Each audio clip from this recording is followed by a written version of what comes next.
राधा माधव कुंज बिहारी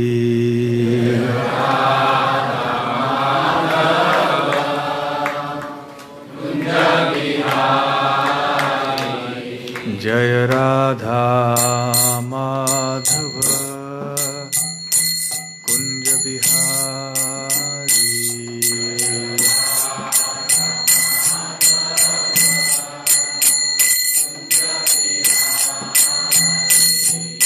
जय गोपी जन वल्लभ गिरिवरधारी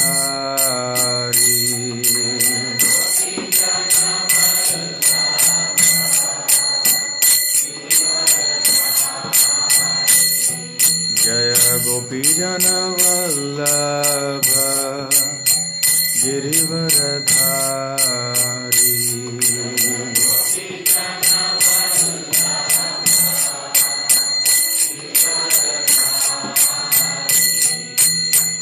यशोदानंदन ब्रज जन रंजन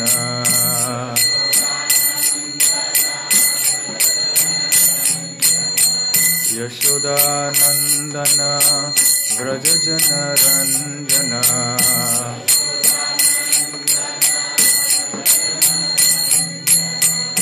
यमुना तीर वनचारी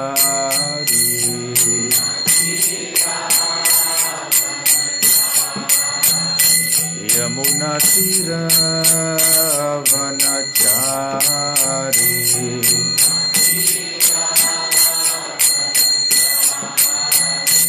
जय राधा माधव कुंज बिहारी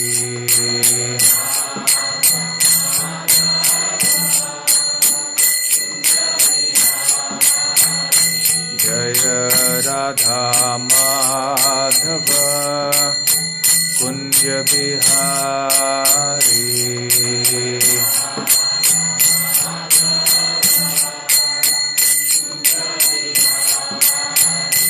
जय गोपी जन वल्लभ गिरिवरधारी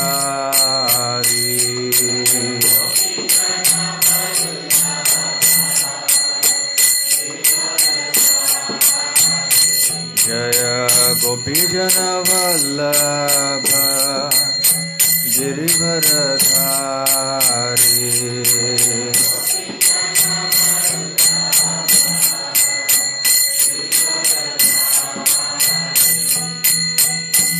यशोदानंदन ब्रज जन रंजन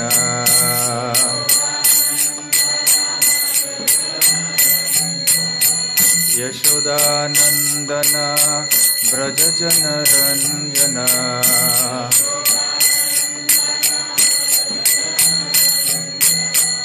यमुना तीर वनचारी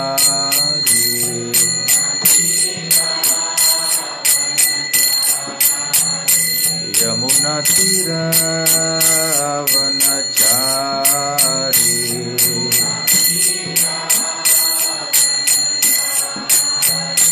जय राधा माधव कुंज बिहारी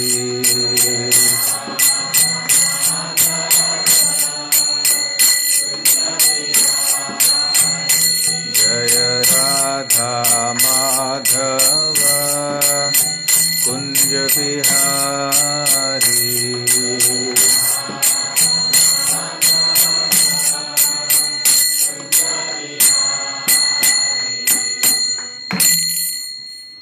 जय ओम विष्णुपाद परमहंस परिव्राजकाचार्य अष्टोत्तर शत His Divine Grace अभय चरणारविंद भक्ति वेदांत स्वामी श्रील प्रभुपाद की जय। अनंत कोटि वैष्णव वृंद की जय। श्री श्री राधा गोकुलानंद की जय। श्री श्री गौर निताय की जय। श्री श्री जगन्नाथ बलदेव सुभद्रा मई की जय। निताय गौर प्रेमानंदे समवेत भक्त वृंद की जय। समवेत भक्त वृंद की जय। समवेत भक्त वृंद की जय। श्री श्री गुरु गौरांग की जय।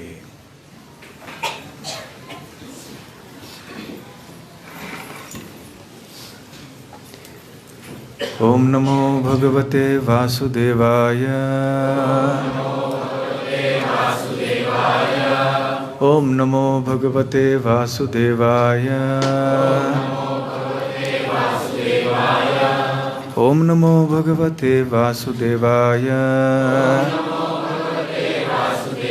हिंदी।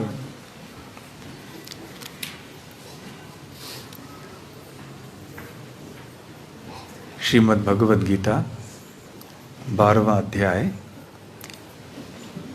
15वां श्लोक। इस अध्याय का शीर्षक है भक्ति योग।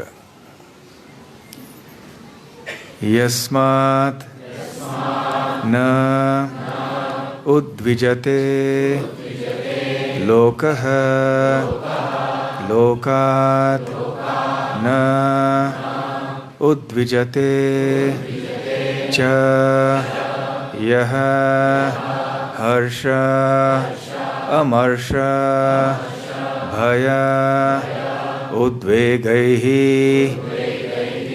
मुक्तः यः सः च मे प्रियः। यस्मान्नोद्विजते लोको लोकान्नोद्विजते च यः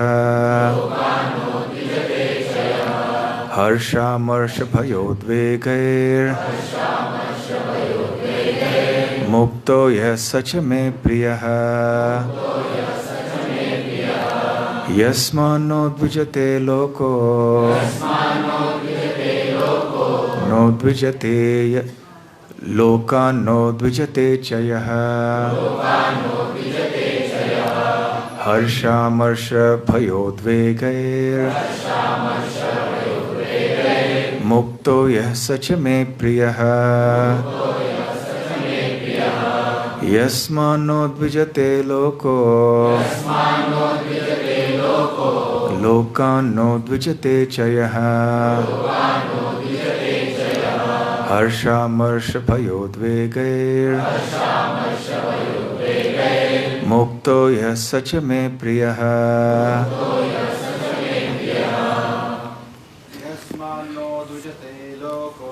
यस्मान्नोद्विजते लोको लोकान्नोद्विजते च यः हर्षामर्षभयोद्वेगैर्मुक्तो यः स च मे प्रियः। यस्मान्नोद्विजते लोको लोकोन्नोद्विजते च यः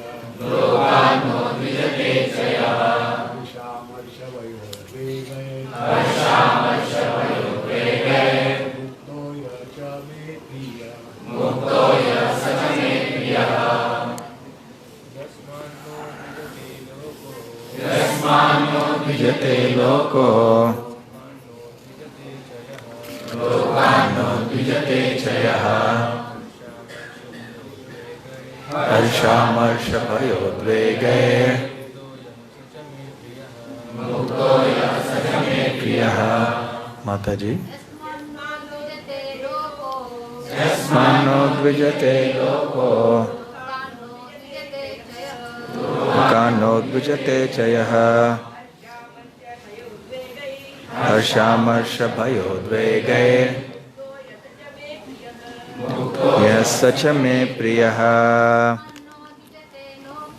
यस्मान्नोद्विजते लोको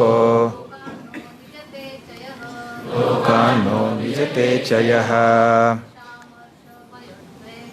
हर्षामर्षभयोद्वेगैर्मुक्तो यः स च मे प्रियः।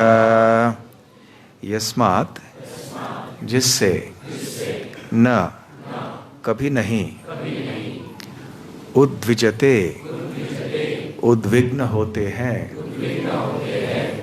लोकः लोग लोकात लोगों से न कभी नहीं उद्विजते विचलित होता है च भी यह जो हर्ष सुख अमर्ष दुख भय भय उद्वेगै ही तथा चिंता से मुक्तः मुक्त यह जो सह वह च भी में मेरा प्रियः प्रिय। अनुवाद और तात्पर्य श्रील प्रभुपाद द्वारा। अनुवाद: जिससे किसी को कष्ट नहीं पहुंचता तथा जो अन्य किसी के द्वारा विचलित नहीं किया जाता, जो सुख दुख में भय तथा चिंता में समभाव रहता है, वह मुझे अत्यंत प्रिय है।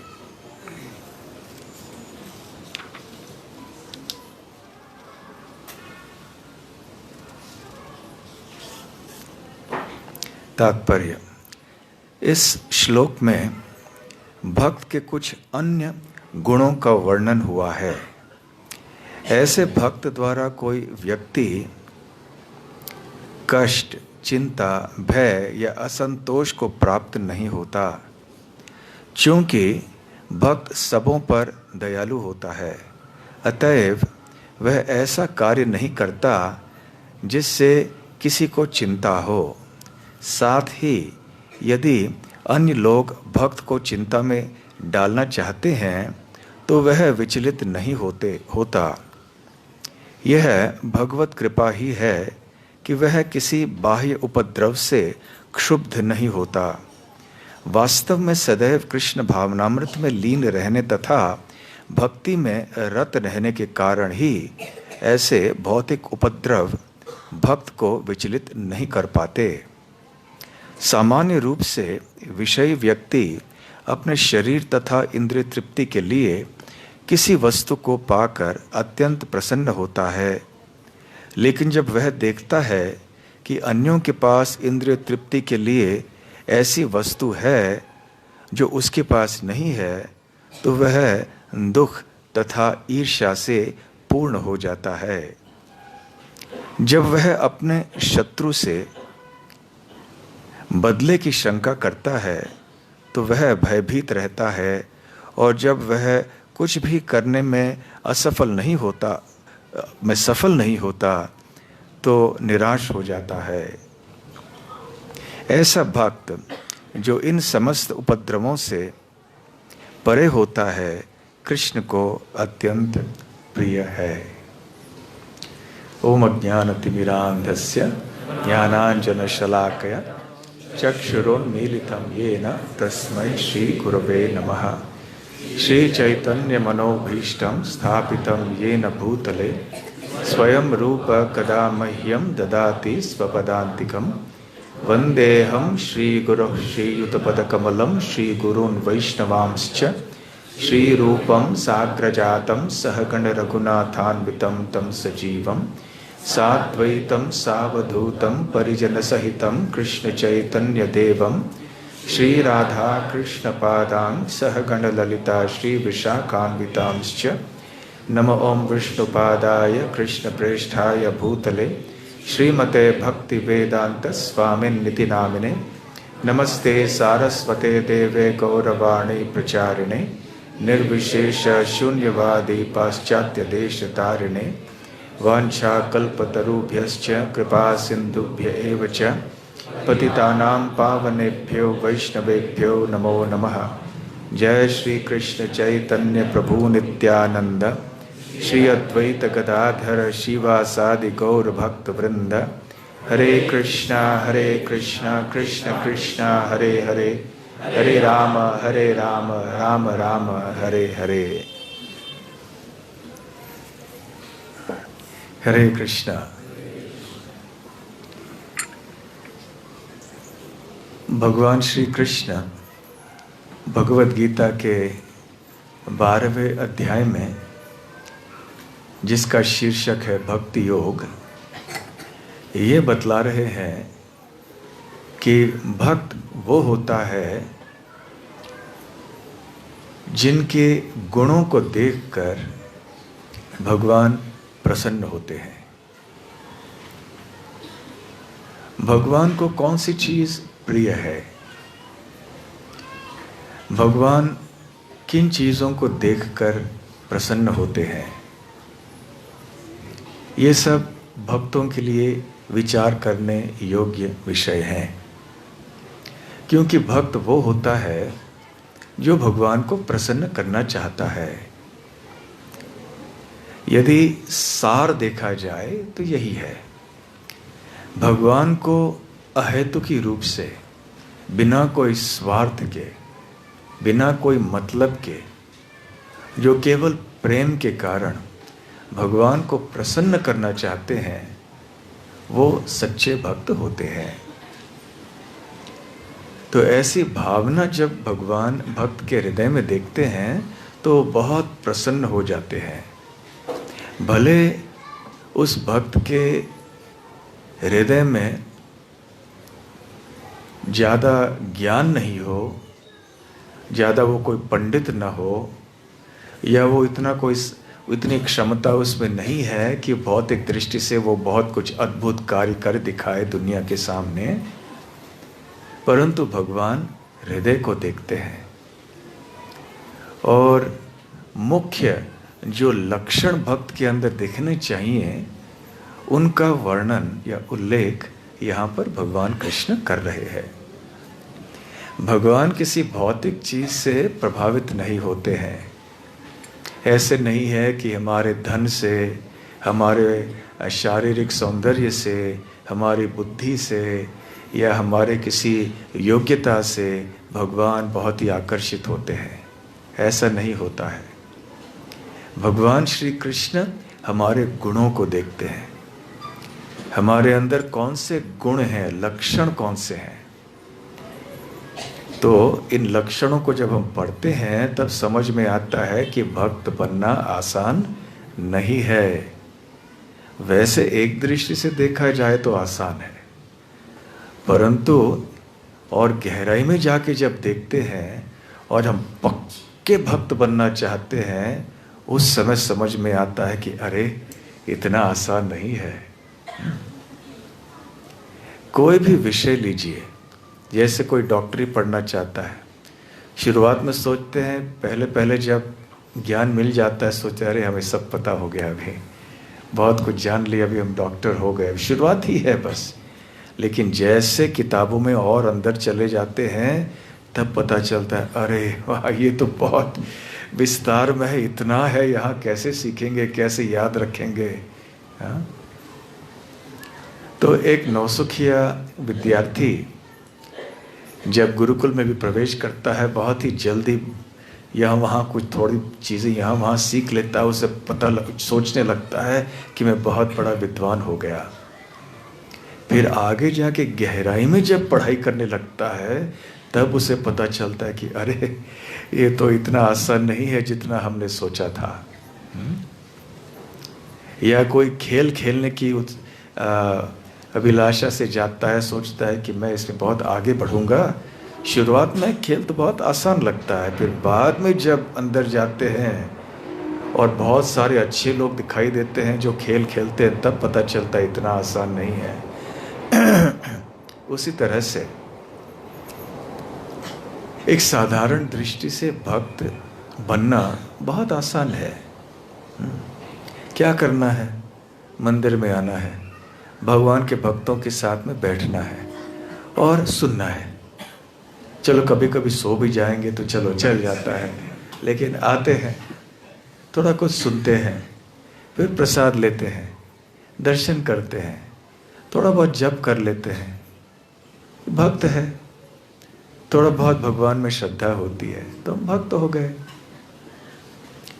लेकिन जब और गहराई में जाने लगते हैं, फिर भगवत गीता पढ़ने लगते हैं और भागवतम पढ़ते हैं, बहुत कुछ सुनते हैं और फिर संसार की जो भावनाएं हैं वो मन में आने लगती हैं धीरे धीरे से।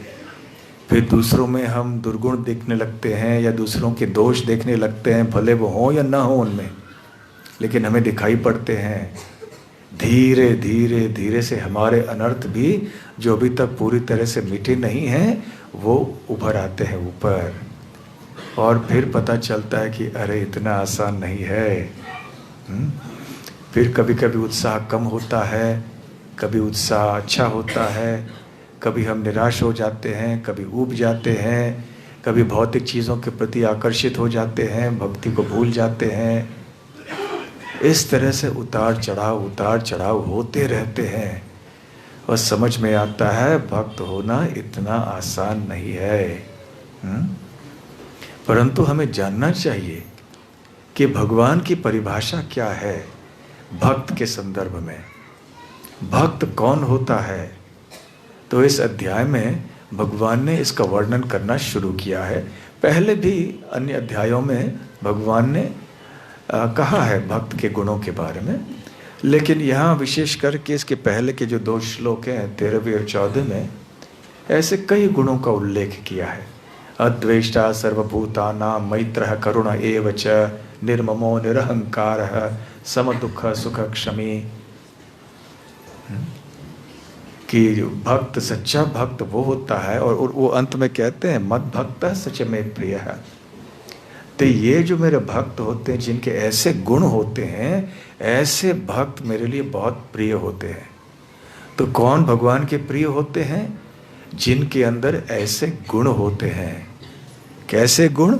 अद्वेष्टा, किसी से द्वेष नहीं करते हैं, जो सबके मित्र हैं, किसी से घृणा नहीं करते हैं, अहंकार उनमें नहीं है, प्रभुत्व या स्वामित्व की भावना उनमें नहीं है।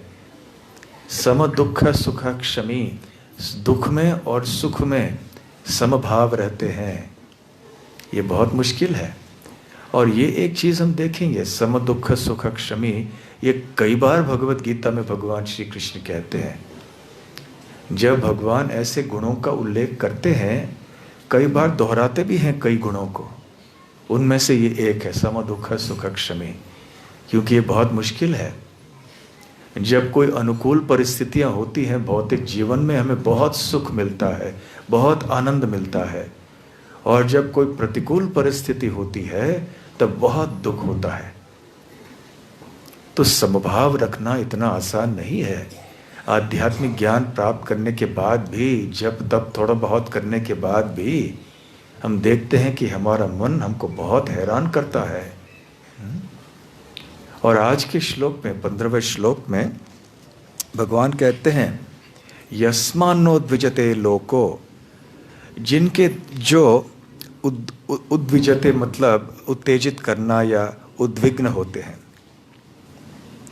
तो यहाँ प्रभुपाद जी तात्पर्य में अनुवाद में लिखते हैं जिससे किसी को कष्ट नहीं पहुँचता, जो किसी को उत्तेजित नहीं करता है, किसी को परेशान नहीं करता है, वो पहला लक्षण है। तो हमें बहुत सोच समझ के कार्य करना चाहिए। कार्य करने के पहले हमें सोचना है कि क्या ये सामने वाले के लाभ के लिए है, उनके हित के लिए है, क्या ये प्रिय है, क्या ये सत्य है, क्या ये करुणामय है। तो ऐसे विचार करके हमें कार्य करना चाहिए। ऐसे नहीं कि हम कुछ कह देते हैं या कर देते हैं, बाद में सोचते हैं, वो कभी कभी वो भी नहीं सोचते। तो बहुत सोचना चाहिए। बचपन से ही हमें ये एक प्रशिक्षण मिलना चाहिए कि बस अंधाधुंधी में कोई काम करना नहीं। ऐसा नहीं कि बस जो मन में आया काम कर लिया। किसी भी सभ्य समाज में ये स्वीकृत नहीं है बात। कार्य करने के पहले सोचना चाहिए कि दूसरों के मन में दुख पहुंचेगा या नहीं पहुंचेगा। हाँ, कभी कभी अनिवार्य होता है दूसरों के मन में दुख पहुंचाना या शरीर में दुख पहुंचाना। जैसे हम किसी वैद्य के पास इलाज के लिए जाते हैं और फिर वो हमें सुई लगा देते हैं शरीर में। हम ये नहीं कह सकते कि आपके कारण मुझे कष्ट हो रहा है, आप मुझे क्यों कष्ट दे रहे हैं? नहीं, वो तो हमारे भलाई के लिए कष्ट दे रहा है। वो थोड़ा बहुत कष्ट हम सहन करेंगे तो हमारी बीमारी ठीक हो जाएगी। कभी कभी माता पिता को अपने छोटे बच्चों को डांटना पड़ता है सही रास्ता दिखाने के लिए। वो नहीं करेंगे तो बच्चे बिगड़ जाएंगे, आगे चल के उनका चरित्र खराब हो जाएगा। तो ये उनका कर्तव्य होता है। उसी तरह से गुरु का कर्तव्य होता है शिष्यों को कभी कभी बताना, कभी कुछ कठोर शब्दों का व्यवहार करना। तो इस तरह से हालांकि यहाँ बताया गया है कि जिससे किसी को कष्ट नहीं पहुँचता, लेकिन जिनका कर्तव्य है अन्यों को सुधारना, कभी कभी सुधारने की प्रक्रिया में कष्ट पहुंचाए बिना ये नहीं हो सकता। कभी कभी होता है ऐसे, परंतु वो भी बहुत कम। तो हमें दूसरों को कष्ट नहीं पहुंचाना चाहिए, और दूसरे जब हमसे कुछ कहते हैं या करते हैं उस समय भी हमें मन में दुख ज़्यादा नहीं लेना चाहिए। स्वाभाविक है कि हमारे मन में उस क्षण में दुख हो जाए, लेकिन उसको उसके परे शीघ्र ही हो जाना चाहिए। जैसे किसी ने हमें कुछ अपशब्द कह दिए, बुरा लगा, स्वाभाविक है बुरा लगा। ऐसे नहीं कि बस लंबे समय तक सोचते रहे कि इस व्यक्ति ने हमारे विरुद्ध ऐसे बात की। आगे बढ़ना है, क्योंकि हमें शुद्ध कृष्ण भक्त बनना है। हमारी चेतना भगवान कृष्ण पर केंद्रित होनी चाहिए, ना कि उस व्यक्ति के ऊपर जिसने हमारे विरोध में कुछ कहा है। नहीं? उस समय के लिए कुछ होता है, ठीक है, लेकिन अब आगे बढ़ना चाहिए। और जब किसी के कार्यों से या उनके वचनों से हमें कष्ट पहुंचता है, तो हमें इससे जो भला हो रहा है हमारे लिए उसके बारे में सोचना चाहिए।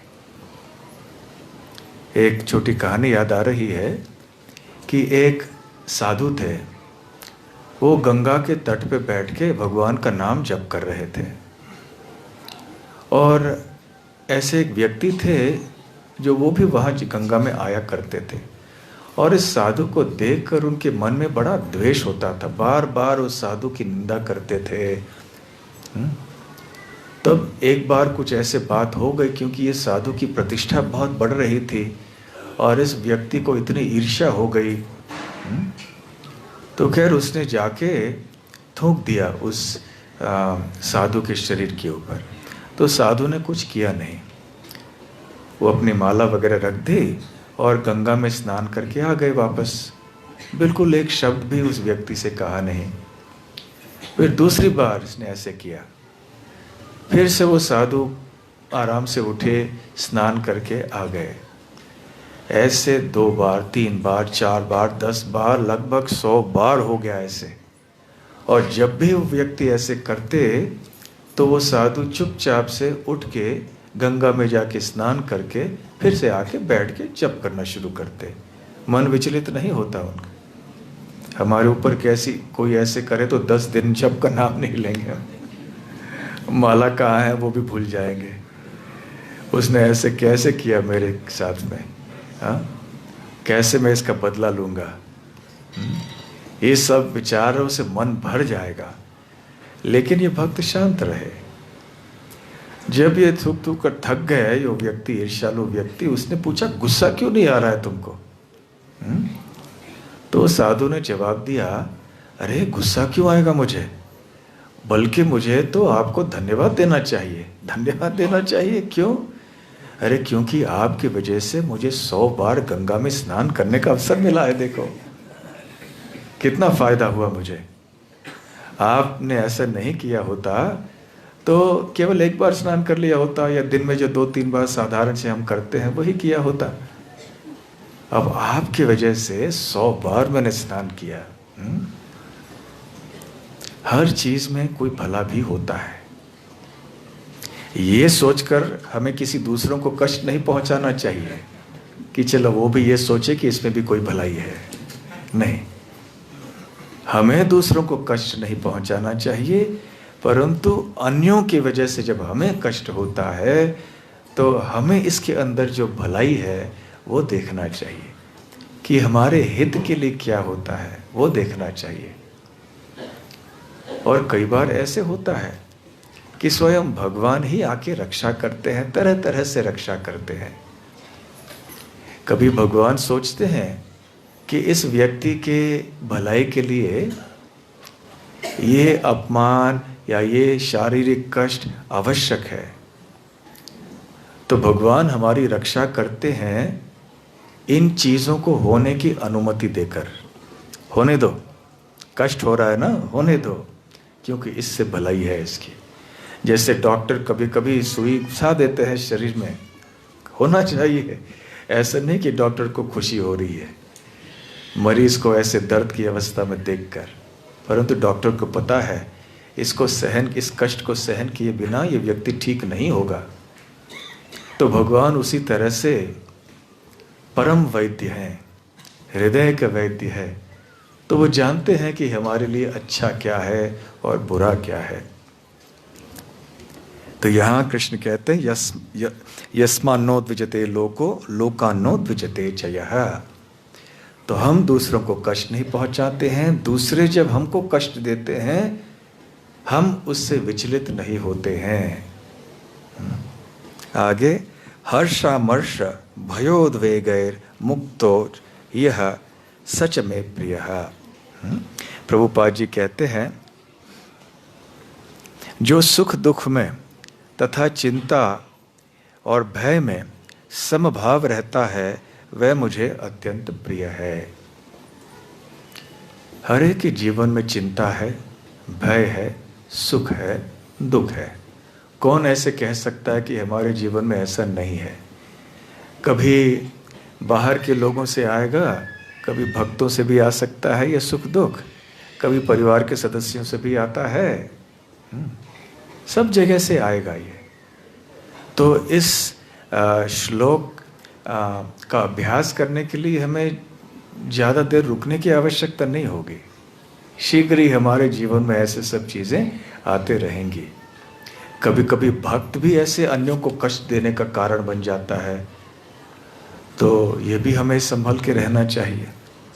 सुख और दुख में कैसे हम समभाव रहें ये इतना आसान नहीं है। हर चीज़ में भगवान का हाथ देखना चाहिए कि भगवान कितने कृपालु हैं। ये स्वयं भगवान ऐसे कर रहे हैं, अन्यथा ये ऐसे संभव नहीं होता। एक भक्त का स्मरण हो रहा है जो दक्षिण भारत में केरल प्रांत में बहुत प्रसिद्ध है आज भी, और उनका नाम है पूंतानम। पूंतानम की कथा एक दो बार शायद हमने बताई भी होगी यहाँ पे।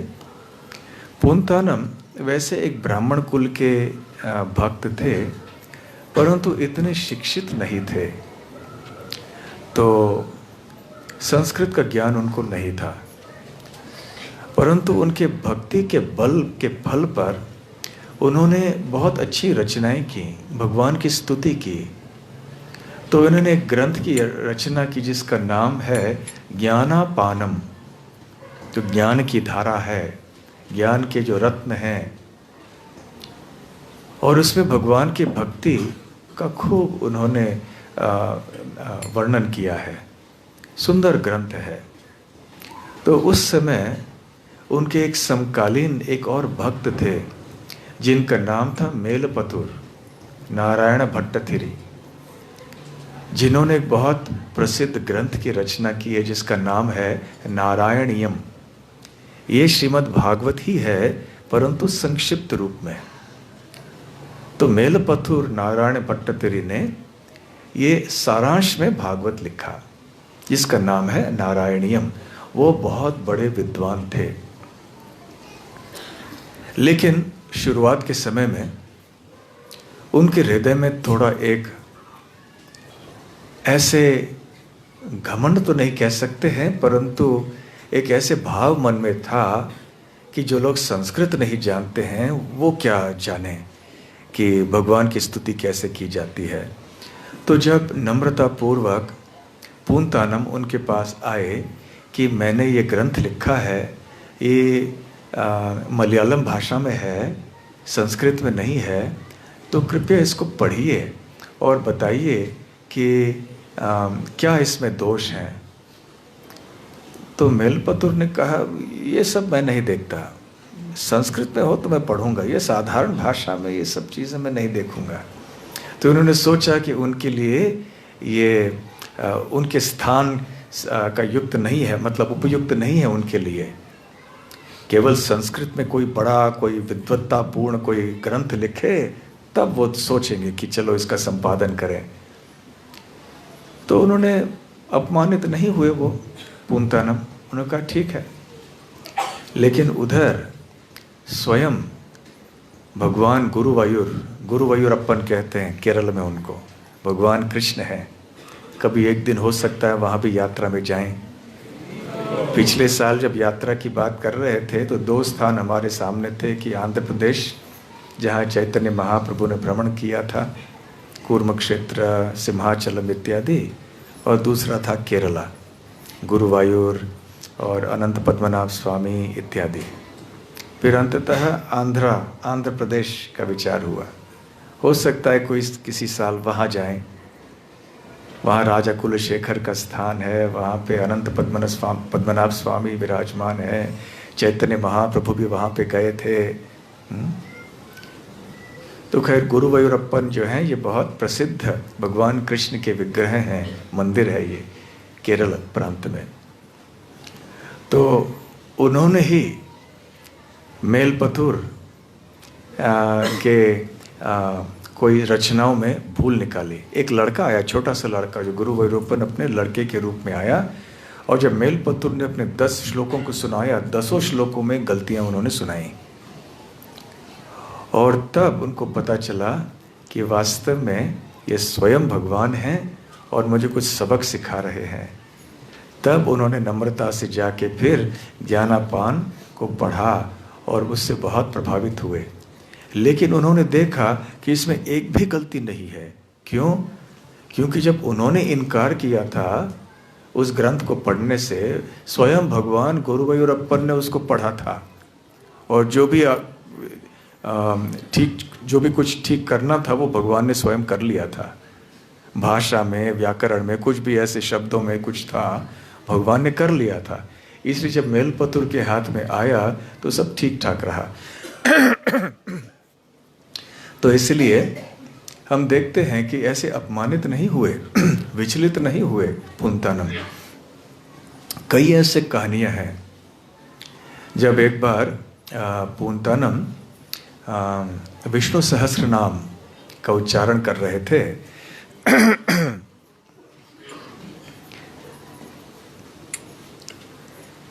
क्या बांटा जा रहा है वहां पे? नहीं, ठीक है।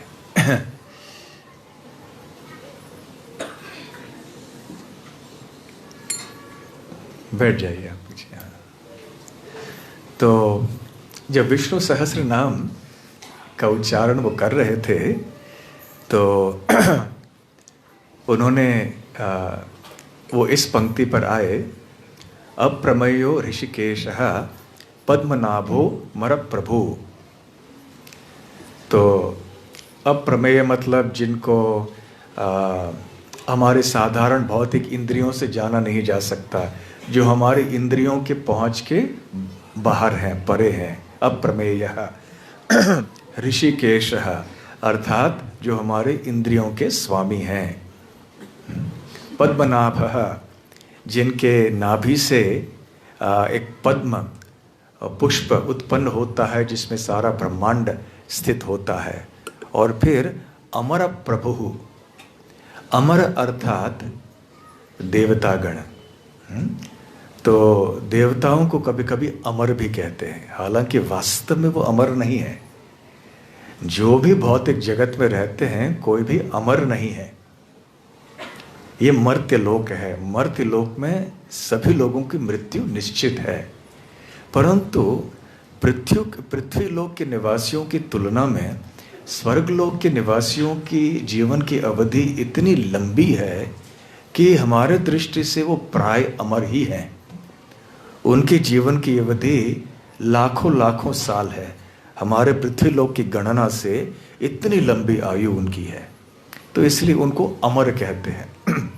तो अमर प्रभु का मतलब है कि जो देवताओं के प्रभु हैं।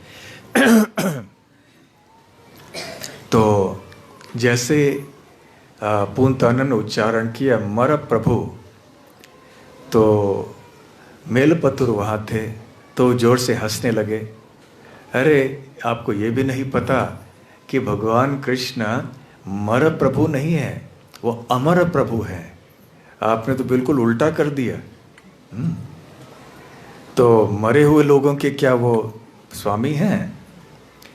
तो वे स्वयं उस समय भगवान गुरुवायूरप्पन ने एक आकाशवाणी के द्वारा मेलपतुर को और सबको जो भी उपस्थित थे कहा, नहीं, जो पूंतानम ने कहा है ये सही है।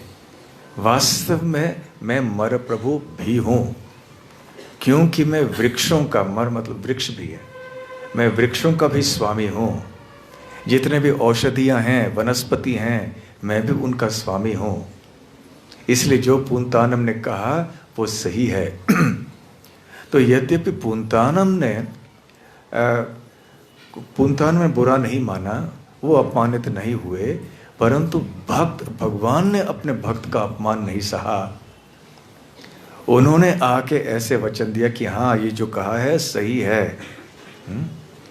तो जब भक्त अपने मान सम्मान, अपने सुख दुख की चिंता नहीं करता है, अपने भय और चिंता की बात नहीं करता है, विचार नहीं करता है, तो भगवान करते हैं। भगवान आके उसका देखभाल सही तरह से करते हैं। और आज भी मैं गया नहीं हूँ वहाँ पे, लेकिन मैंने सुना है कि आज भी एक मिट्टी से बना हुआ एक विग्रह है जिसको मर प्रभु कहते हैं, वृक्ष के रूप में, और ऊपर भगवान का चेहरा है, मुखारविंद है। इस घटना के पीछे वो किया गया था कि कैसे भगवान ने अपने भक्त का मान बचाया। इस तरह से जब भक्त चिंता नहीं करते हैं तो भगवान इन चीजों का देखभाल कर लेते हैं। जहां तक पूंतानम की बात आई तो और एक कथा याद आ रहा है कि बहुत सालों से उनको और उनके पत्नी को बच्चा नहीं हुआ था, संतान नहीं हुआ। फिर बहुत सालों के बाद बच्चा हो गया। फिर जितने भी सारे संस्कार हैं वो सब कर लिए, जात कर्म इत्यादि। और फिर 6ठा महीना जब हुआ तो अन्नप्राशन का संस्कार करने का समय आया। तो क्योंकि इतने वर्षों के बाद एक बच्चा हुआ था तो बहुत धूमधाम से इस अनुष्ठान को मनाना चाहते थे पूंतानम। तो सारे गांव के निवासियों को बुलाया, तो सारी महिलाएं भी आईं। तो पूंतानम के पत्नी ने अपने बच्चे को बिस्तर पे रखा था, बच्चा सो रहा था। तो यहाँ बाहर के कमरे में सारी व्यवस्था हो रही थी अनुष्ठान की। उधर जो महिलाएं थीं वो काफ़ी समय से घर के अंदर थीं, तो अनुष्ठान के लिए वो घर के अंदर चले गई अपने कपड़े बदलने के लिए। तो पुराने कपड़े उन्होंने ऐसे ही बिस्तर पे फेंक दिए। और जिसने पहली बार ऐसे फेंका उसने देखा नहीं कि बच्चा वहाँ सोया हुआ है, तो वो कपड़ा बच्चे के ऊपर गिर पड़ा। जो दूसरी जो फिर महिला आई उसने कपड़ा देखा, कपड़े को अपना कपड़ा डाल दिया। ऐसे जितने भी महिलाएं वहाँ आईं एक के बाद कपड़े सारे एक के ऊपर उधर डालने लगे। तो यहाँ अनुष्ठान की तैयारियां हो रही थी।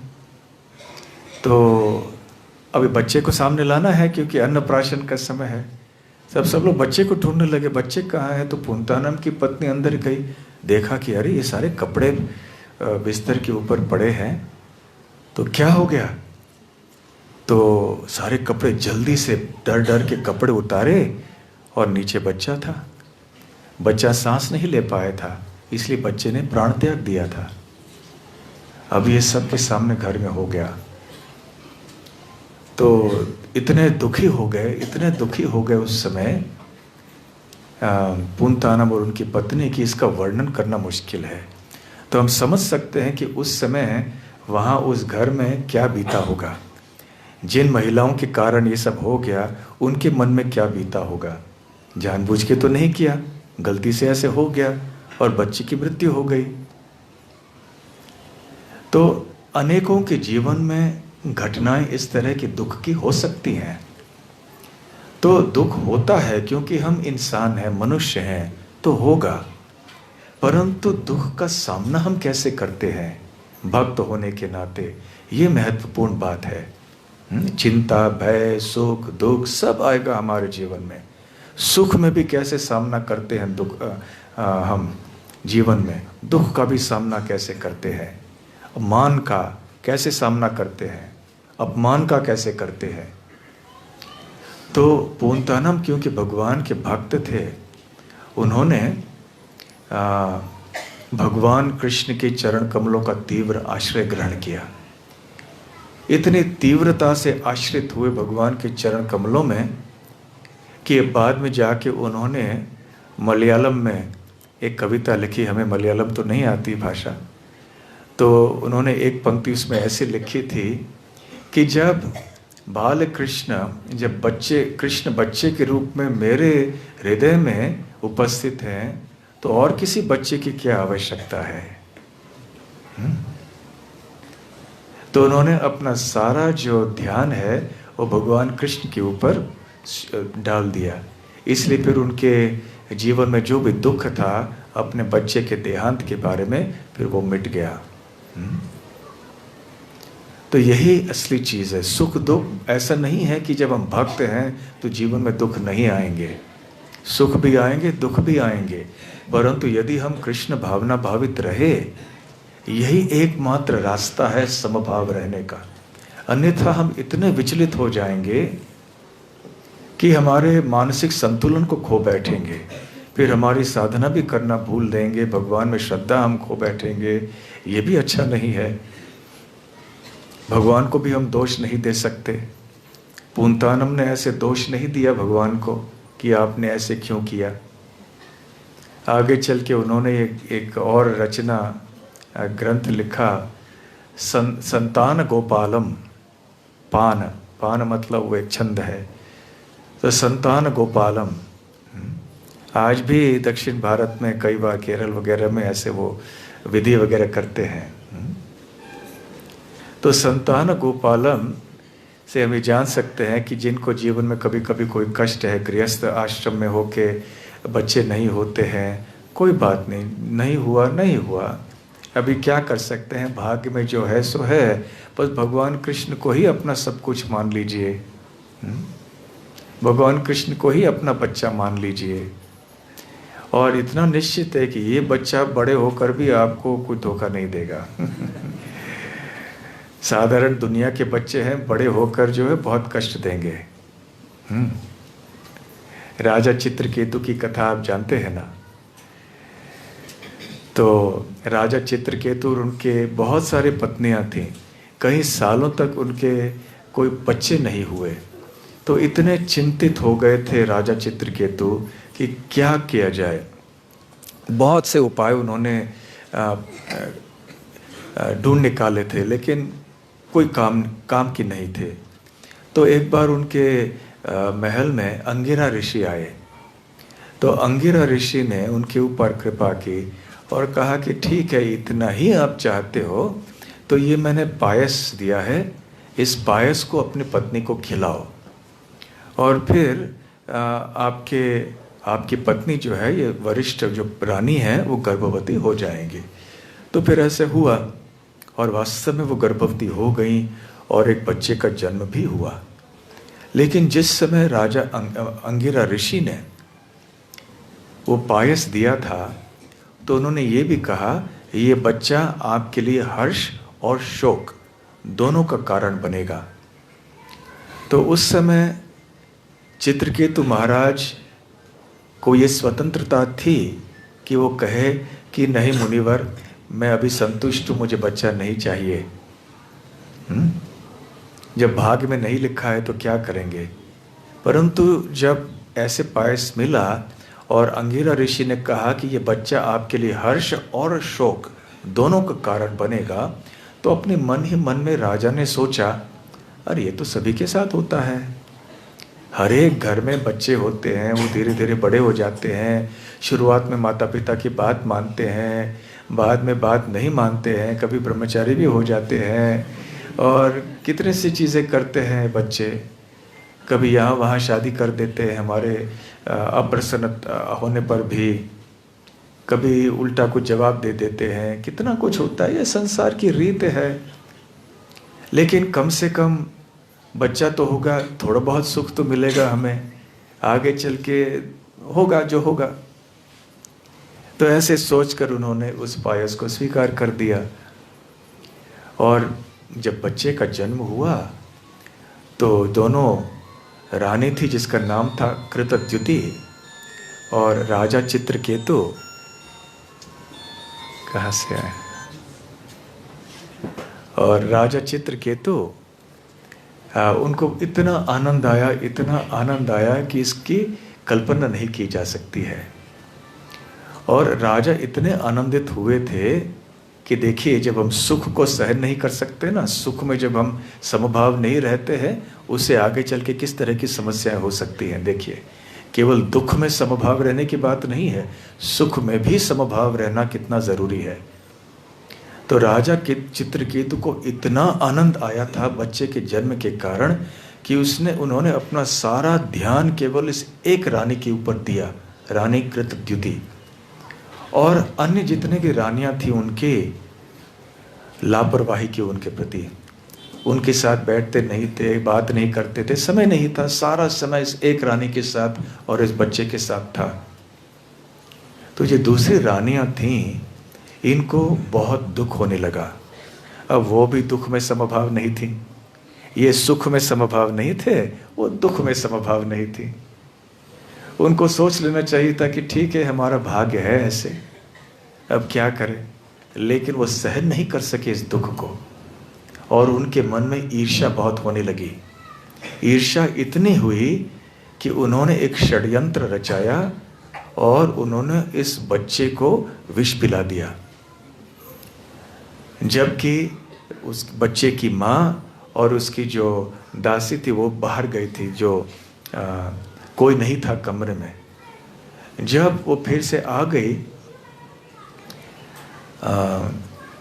महारानी की जो दासी थी वो आ गई, उन्होंने देखा कि बच्चा सांस नहीं ले रहा है, और उसे पता चला कि बच्चा मर चुका है। तो उसने चीखना शुरू कर दिया। रानी वहाँ पर आई, वो भी ज़ोर ज़ोर से रोने लगी। राजा चित्रकेतु तक खबर पहुँची, जो उस समय दरबार में बैठे थे। वो भागते भागते भागते आ गए, उनका मुकुट गिर गया, उनके बाल बिखर गए, वो फिसल रहे थे, गिर रहे थे, कुछ बड़बड़ा रहे थे, बिल्कुल होश ठिकाने नहीं रहे उनको। एक राजा को कैसा व्यवहार करना चाहिए, जिस सम्मान से रहना चाहिए, वो कुछ सोच नहीं रहे थे उस समय। जोर जोर से रो रहे थे और अपने बच्चे के शरीर, मृत शरीर के पास में आके बैठ के वो जोर जोर से बोल रहे थे बच्चे से कि ऐसे छोड़ के नहीं जाना, फिर से आना। फिर रानी भी बहुत जोर जोर से बोल रही थी कि कहाँ छोड़ के गए हो हमें, फिर से आ जाओ। तो देखिए, सुख दुख में कैसे उतार चढ़ाव। पहले बहुत दुख था, तो हमेशा उदास रहते थे। फिर बच्चे का जन्म हुआ, फिर सुख की सीमा नहीं रही, किस तरह का व्यवहार हुआ। फिर से अब दुख हो गया, बहुत ज़्यादा दुख हो गया, फिर से देखिए कैसा व्यवहार हुआ। इस तरह से राजा चित्रकेतु को इतना दुख हुआ कि वो गिर पड़े, बेहोश हो पड़े, फिर से होश आ गया, फिर से बेहोश हो गए। इस तरह से चला। उधर अंगिरा ऋषि के कानों तक खबर आई कि राजा की ये दशा है और बच्चे की मृत्यु हो गई है। तो नारद मुनि के साथ में वो आए वहाँ पर, और राजा ने ऋषियों से बहुत प्रार्थना की कि मेरे बच्चे को वापस आप लेकर आइए। तो ऋषियों ने उनको समझाने का प्रयास किया कि जो प्रारब्ध के अनुसार होता है, जीवन की अवधि जितनी हमारी होती है जन्म के समय, तो उतनी ही होती है। तो प्रकृति के नियमों को ऐसे बदलने का प्रयास नहीं करना चाहिए। लेकिन एक नहीं सुनी उनकी राजा ने, नहीं नहीं, आप सक्षम हैं, आप कर सकते हैं। तो फिर नारद मुनि ने जाके उस बच्चे के शरीर के पास बैठ के वो कहने लगे बच्चे से कि वापस आ जाओ, आत्मा का संबोधन करके कहने लगे कि आत्मा, तुम इस शरीर को छोड़ के चले गए हो, अब वापस लौट के आ जाओ। और भगवान नारद मुनि की योग शक्ति के बल पर वो आत्मा पुनः उस शरीर में प्रवेश कर गया। साधारणतः ऐसे कभी नहीं होता है। एक बार हमेशा के लिए जब आत्मा छोड़ के जाता है शरीर को, तब लौट के नहीं आता। इस बार आ गया और फिर वो बच्चा उठ के बैठा और बात करने लगा कि आपने मुझे क्यों बुलाया है वापस।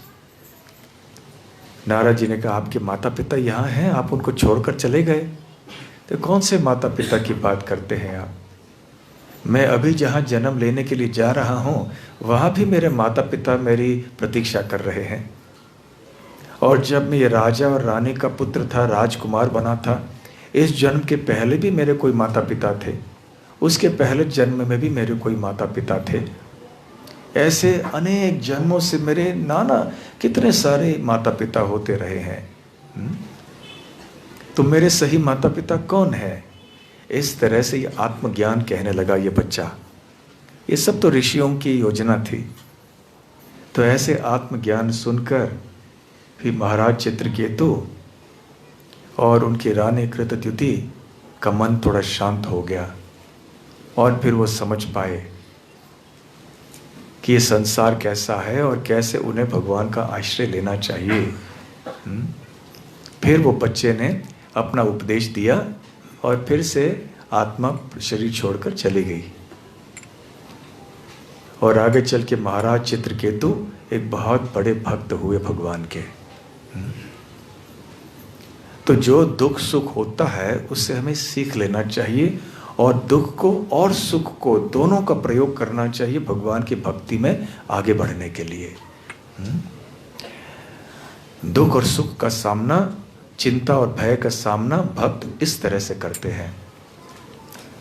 और एक उदाहरण मन में आ रहा है, वो अद्वैत आचार्य के पुत्र का, नहीं क्षमा कीजिए, श्रीवास ठाकुर के पुत्र का। श्री चैतन्य महाप्रभु प्रतिदिन नवद्वीप में श्रीवास ठाकुर के आंगन में नृत्य करते थे। तो एक बार जब ऐसे रात भर नृत्य हो रहा था उनके घर में, उनके जो एक पुत्र थे श्रीवास ठाकुर के, उन्होंने अपना प्राण त्याग दिया। तो घर में अंदर जो महिलाएं थीं वो सब जोर जोर से रोने लग गए और श्रीवास ठाकुर को बुलाया। कोई एक व्यक्ति आए उनको बुलाने के लिए। तो श्रीवास ठाकुर गए कि क्या बात है, इतना ज़रूरी क्या काम है कि मुझे महाप्रभु के संकीर्तन करने के कार्यक्रम से आपने दूर बुला लिया है। उन्होंने कहा, देखो देखो हमारा बच्चा मर गया है।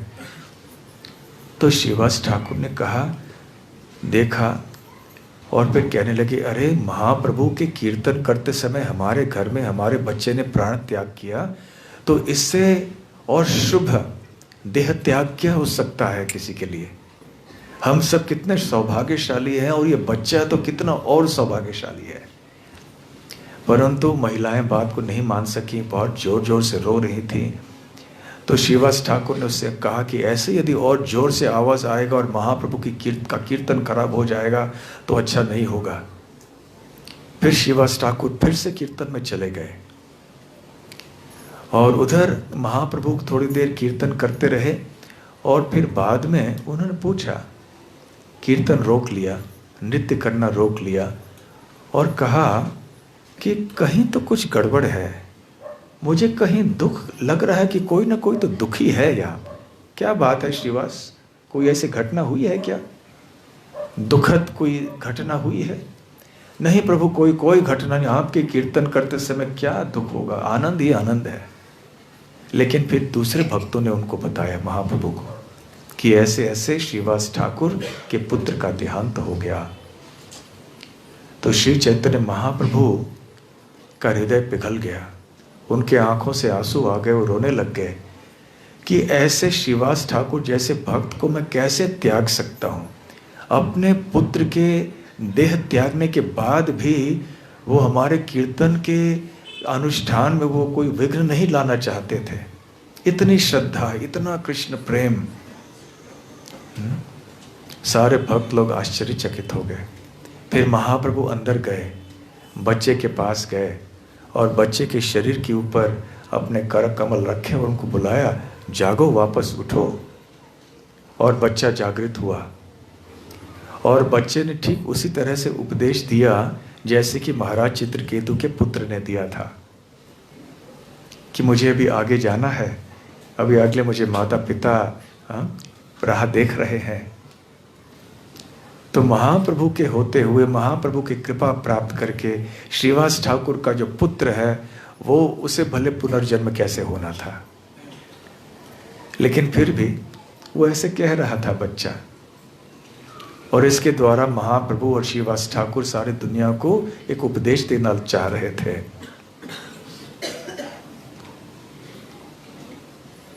और इसके बाद फिर बच्चे ने, वो आत्मा ने फिर से देह त्याग किया और फिर जो अंतिम क्रियाएं हैं इत्यादि हैं वो सब कर दी। एक श्लोक याद आ रहा है, कस्य त्वं कह कुत आयात, काते कांता कस्ते पुत्र कस्य त्वं कह कुत आयात, तत्त्वं चिंत्य तदिह भ्रातः। कि हे मेरे भाई, जरा इन तत्वों के ऊपर चिंतन करना कि कौन तुम्हारी पत्नी है, कौन तुम्हारे पति हैं, कौन बच्चे हैं, कौन माता पिता हैं, कौन क्या है, तुम कौन हो, तुम कहाँ से आए हो, तुम्हारा कौन है, ये सब चिंता करो। ये सब क्षणिक है, जीवन थोड़े समय के लिए हम आते हैं फिर यहाँ से निकल जाते हैं। तो ये आत्मज्ञान का चिंतन करना भी आवश्यक है, परंतु आत्मज्ञान के परे है भगवत ज्ञान। केवल आत्मज्ञान से विशेष करके इस कलयुग में अपने मन को सांत्वना देना बहुत मुश्किल है। लेकिन जब भगवान की भक्ति में हमारा चित्त मग्न रहता है तो भी जितने भी सारे कठिनाइयाँ आएंगी हमारे जीवन में, हमारी श्रद्धा, हमारा प्रेम हमारे लिए एक कवच बन के रहेगा। फिर सुख में भी हम ज़्यादा उत्तेजित नहीं होंगे, दुख में भी ज़्यादा विचलित नहीं होंगे। इस तरह से हमारे जीवन को हम आगे बढ़ा पाएंगे। तो हमारी श्रद्धा कैसे बढ़ेगी? श्रद्धालु भक्तों का संग करने से, और भक्तों के संग में आके श्रवण करना, कीर्तन करना, जप करना, भगवान के सुंदर रूप का दर्शन करना, उत्सव मनाना, सेवा करना, विविध प्रकार से नम्रता से भक्तों के सेवक बन के रहना, प्रभुपाद जी के ग्रंथों को पढ़ना, ऐसे नित्य नियम से हम करते रहेंगे, अवश्य हमारी श्रद्धा बढ़ती रहेगी। और फिर ऐसे गुण हमारे अंदर आ जाएंगे जिससे कि भगवान हमारे ऊपर प्रसन्न हो जाएंगे। फिर ये सत्य होगा, सच में प्रिय। फिर भक्त जब कृष्ण हमारी ओर देख के बोलेंगे कि हाँ, ये भक्त मेरे लिए बहुत प्रिय है, क्योंकि ऐसे गुण मैं इस भक्त में देख रहा हूँ। हरे कृष्णा। धन्यवाद। श्रील प्रभुपाद की जय। हाँ, नहीं, प्रश्न है? ठीक।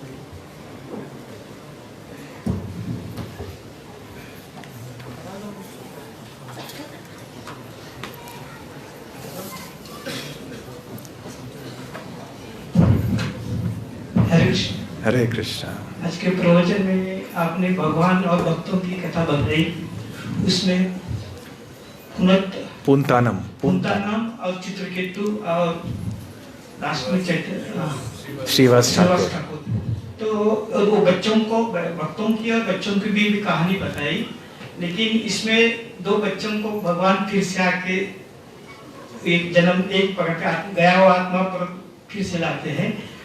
और इसमें भी भगवान ने वो पहले पुंतानम उन बच्चों को भी ऐसा ही करते, तो वो पुतानम भी खुश हो जाते थे और सुनने वाले भक्त भी खुश हो जाते थे। भगवान जो उचित है उनकी दृष्टि से वही करते हैं।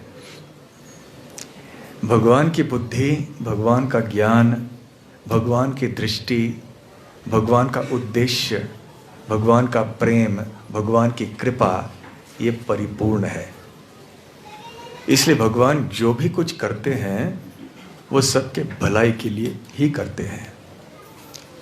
तो जब ऐसे हुआ पूंतानम के साथ, तो वो भी भगवान की योजना से हुआ ऐसे कि वो माता जी ने जाके पे वो बच्चे के ऊपर कपड़ा कैसे डाल दिया। तो भगवान की योजना के अंतर्गत सब कुछ होता है, जो भलाई के लिए होता है, जो होता है। इसका मतलब ये नहीं कि हमें लापरवाही करनी चाहिए, हमें ध्यान से सब करना चाहिए। लेकिन अनायास जब हो जाता है कुछ जो हमारे नियंत्रण के बाहर है, तो हमें जानना चाहिए कि इसके पीछे भगवान का हाथ है। हमारा प्रारब्ध आदि है वो तो है ही, लेकिन इससे हम क्या सीख सकते हैं? केवल शोक करते रहने से काम कैसे चलेगा? स्वाभाविक है, इंसान होने के नाते हम शोक करेंगे थोड़े समय के लिए, और जब अन्य भक्तों के जीवन में कोई कठिनाई आती है, किसी भी प्रकार की कठिनाई, उनके साथ हमें रहना चाहिए। ऐसे नहीं कहना चाहिए काते कांता कस्ते पुत्र संसारो ये मति व विचित्र, ये सब नहीं बोलना चाहिए। उस समय उनका साथ देना चाहिए, उनको सांत्वना देनी चाहिए, परंतु धीरे धीरे नाम संकीर्तन करते हुए जब उनका मन थोड़ा शांत हो जाएगा, तब फिर और आध्यात्मिक ऐसे चर्चाएं हो सकती हैं जिनसे कि वो समझ सकेंगे कि अंततः ये भगवान की योजना है और सबके भलाई के लिए है। ठीक है, ठीक है। और